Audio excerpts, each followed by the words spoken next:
Hello and welcome back to Disney Journey. I'm retired Imagineer Jim Shull. And on today's episode, we're going to be talking about what most people will call the most beautiful of all the Magic Kingdom parks. And of course, I'm talking about Disneyland Paris, which opened in 1991 as Euro Disneyland. So I'm about to share with you some very rare, never seen before, aerial photographs of that park a few years after it opened.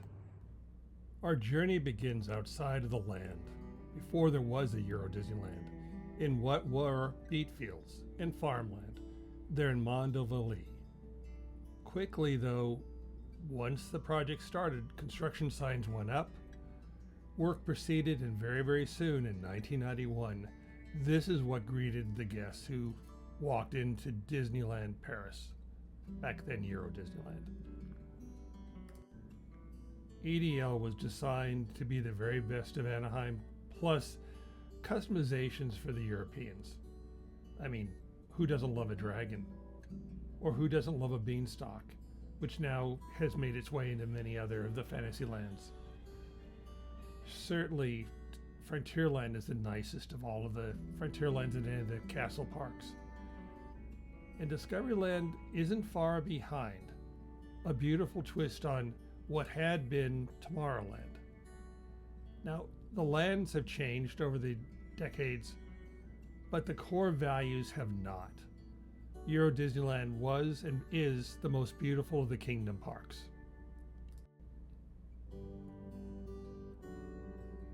Euro Disneyland represents the very best of the Disney company, the willingness to take risks, and the financial leverage to realize the risks.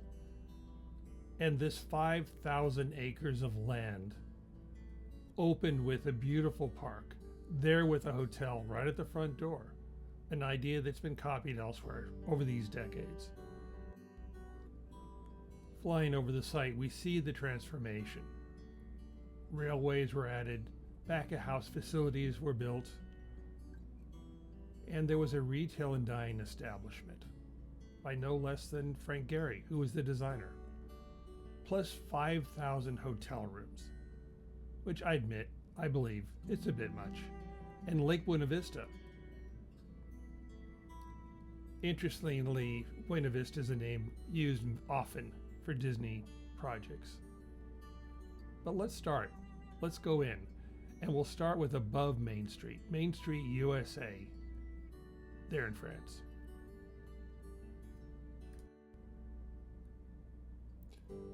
The brilliant design allowed for the Disneyland Paris Hotel to be built with the ticketing underneath, and that became the front door. Beyond it was Main Street and the little train station, a little gem. The two arcades on either side of Main Street were an answer to the fact that weather sometimes gets, well, shall we say, less than perfect.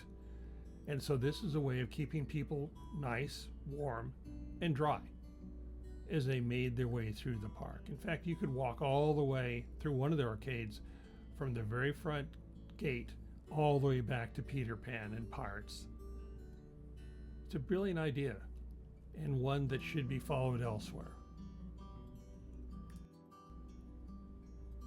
The restaurant backs up to Frontierland and their steakhouse, which again, Frontierland is the very best realization of that concept in any of the Disney parks. As we fly over Frontierland, we start to see why.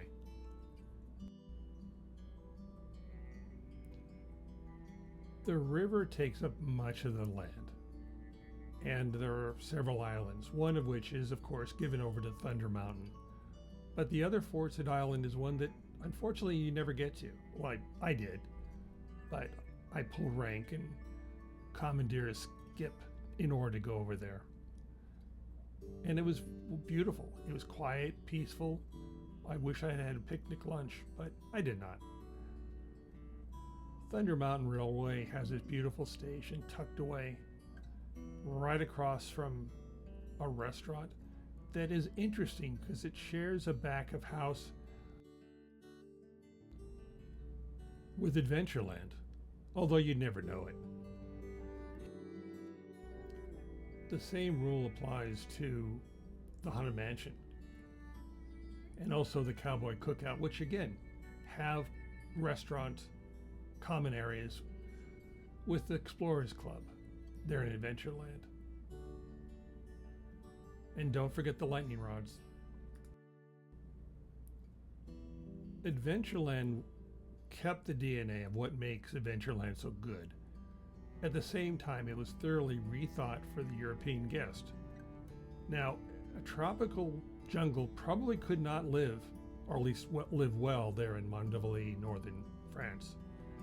So a forest replaced it, with islands and a Moroccan entrance. And it is also featuring still the largest Pirates building of all.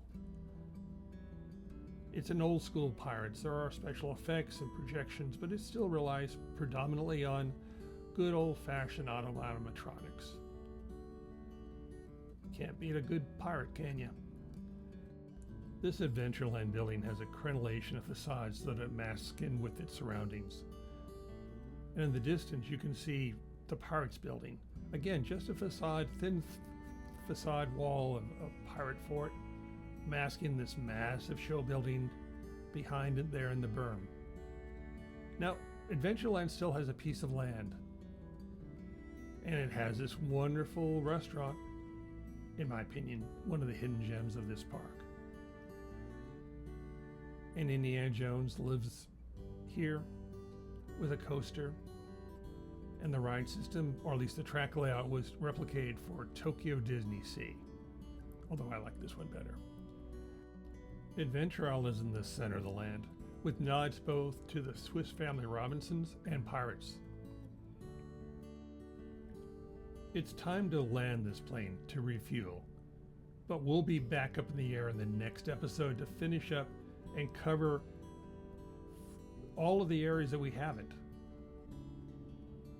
But meanwhile, I'll leave you with these images, just to show how striking Disneyland Paris can be, and is. Join me again above Disneyland Paris. Well, with that, we bring this episode to a close. But we'll continue with the next episode to conclude our journey above Disneyland Paris as we look at Discoveryland, Fantasyland, and everything else surrounding that park.